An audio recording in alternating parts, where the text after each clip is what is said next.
Hi friends, இன்றைக்கி நம்ம சேனலில் பார்க்க போகிறது சப்பாத்திக்கு ஒரு சூப்பரான side dish recipe. Broccoli with எக்கு வச்சு ஒரு திக் கிரேவியாக பண்ணியிருக்கேன். இது சப்பாத்தி கூட வச்சு சாப்பிடும்போது நல்ல டேஸ்டியாக இருக்கும். தோசைக்குமே ஒரு சூப்பரான சைட் டிஷ் இது செய்கிறதுமே ரொம்ப ஈஸி. புதுசாக சமைக்க பழகிறவங்க கூட ஈஸியாக பண்ணிடலாம்.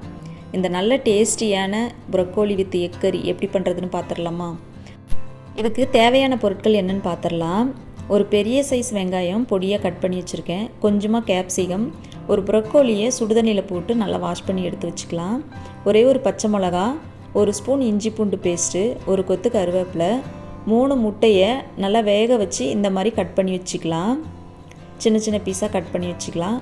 2 நல்ல பழுத்த தக்காளி, ஒரு 10 முந்திரியை 10 நிமிஷத்துக்கு முன்னாடியே சுடுதண்ணியில் போட்டு ஊற வச்சு வச்சுருக்கேன். இப்போ இந்த தக்காளியும் ஊற வச்ச முந்திரியும் மிக்சியில் போட்டு நல்லா அடித்து எடுத்துக்கலாம். பாருங்கள், இந்த மாதிரி நல்லா திக்காக நைஸ் பேஸ்ட்டாக அரைச்சி எடுத்துக்கலாம். இப்போது எப்படி செய்யறதுன்னு பார்த்துடலாமா?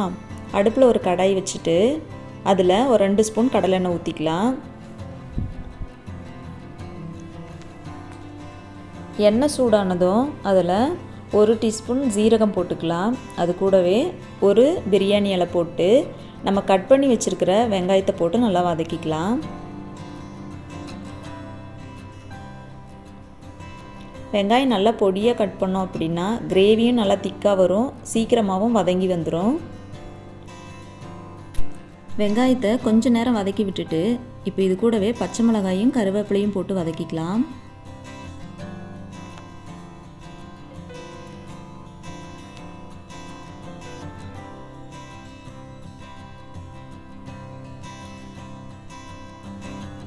வெங்காயம், பச்சை மிளகாய், கருவேப்பிலை எல்லாமே நல்லா வதங்கிருச்சு.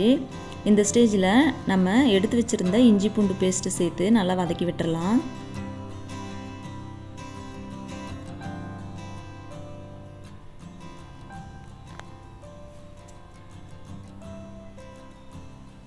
இஞ்சி பூண்டு பேஸ்ட்டு போட்டு வதக்கி விட்டுட்டு இது கூட நம்ம தக்காளி முந்திரியும் அரைச்சி வச்சுருந்தோம் இல்லைங்களா, அந்த பேஸ்ட்டு சேர்த்து நல்லா வதக்கிக்கலாம்.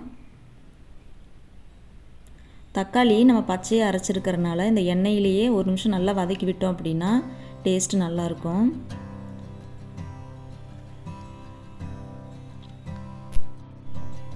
தக்காளியை ஒரு நிமிஷம் நல்லா வதக்கி விட்டுட்டு இப்போது இதுக்கு தேவையான மசாலாலாம் சேர்த்திக்கலாம். தேவையான அளவுக்கு உப்பு, 1/4 டீஸ்பூன் மஞ்சள் தூள், 1/2 டீஸ்பூன் தனி மிளகாய் தூள், 2 டீஸ்பூன் மல்லித்தூள், 1 டீஸ்பூன் கரம் மசாலா தூள் எல்லாத்தையும் போட்டு நல்லா பச்சை வாசம் போகிற வரையும் நல்லா வதக்கிக்கலாம்.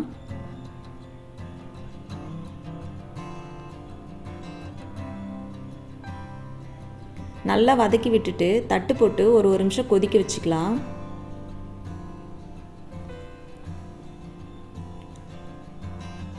பாருங்கள், கிரேவி நல்லா ஒரு நிமிஷம் கொதிச்சு நல்லா திக்காக வந்துருச்சு. இந்த ஸ்டேஜில் நம்ம எடுத்து வச்சுருந்த ப்ரொக்கோலியும் கேப்சிகத்தையும் சேர்த்துக்கலாம்.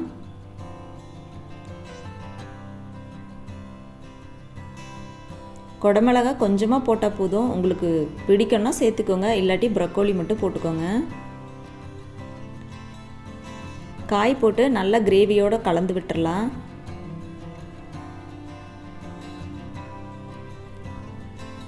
நல்லா கலந்து விட்டாச்சு. இதுக்கு கொஞ்சமாக தண்ணி ஊற்றிக்கலாம். ஒரு டம்ளர் அளவுக்கு ஊற்றினா போதும். ப்ரொக்கோலியை ஆல்ரெடி சுடுதண்ணியில் போட்டு தான் எடுத்து வச்சுருக்கோம். அதனால் ரொம்ப நேரம் வேக வைக்கணும்னு அவசியம் இல்லை. கொஞ்சமாக 1 டம்ளர் தண்ணி விட்டு ஒரு மூடி போட்டு ஒரு நிமிஷம் 2 நிமிஷம் வரைக்கும் நல்லா கொதிக்க வச்சுக்கலாம்.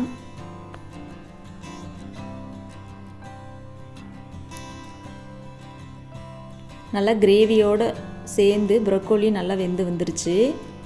இப்போது நம்ம எடுத்து வச்சுருந்த முட்டையை சேர்த்துக்கலாம். முட்டையை சேர்த்துட்டு ரொம்ப கலந்து விடக்கூடாது, இந்த மஞ்சக்கறியில் கரைஞ்சிரும். லேசாக அப்படி கலந்து விட்டால் போதும்.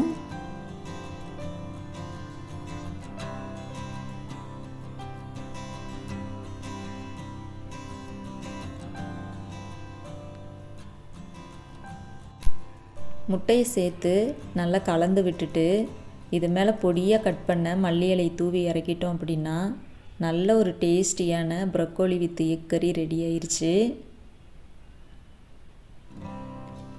இது சப்பாத்தி கூட வச்சு சாப்பிடும்போது நல்ல டேஸ்டியாக இருக்கும். கண்டிப்பாக ட்ரை பண்ணி பாருங்கள். வீட்டில் இருக்கிறவங்களுக்கு நல்லா சாஃப்டாக சூடாக சப்பாத்தி போட்டு இந்த கிரேவி வச்சு கொடுத்தீங்க அப்படின்னா நல்லா விரும்பி சாப்பிடுவாங்க. இந்த டேஸ்டியான ப்ரொக்கோலி வித் எக் கிரேவியை நீங்களும் உங்கள் வீட்டில் ஒரு முறை ட்ரை பண்ணி பாருங்கள். இந்த வீடியோ உங்களுக்கு யூஸ்ஃபுல்லாக இருந்துச்சு, பிடிச்சிருந்துச்சு அப்படின்னா வீடியோவை லைக் பண்ணி உங்கள் ஃப்ரெண்ட்ஸ் அண்ட் ஃபேமிலிக்கு ஷேர் பண்ணுங்கள். நீங்கள் இப்போ தான் ஃபஸ்ட் டைம் நம்ம வீடியோ பார்க்குறீங்க அப்படின்னா நம்ம சேனலை சப்ஸ்கிரைப் பண்ணிக்கோங்க. அப்படியே பக்கத்தில் உள்ள பெல் ஐக்கானை கிளிக் பண்ணிக்கோங்க. அப்போ தான் நான் போடுற வீடியோஸ் எல்லாமே உங்களுக்கு நோட்டிஃபிகேஷனாக வரும். நெக்ஸ்ட் வீடியோவில் பார்க்கலாம். தேங்க்யூ.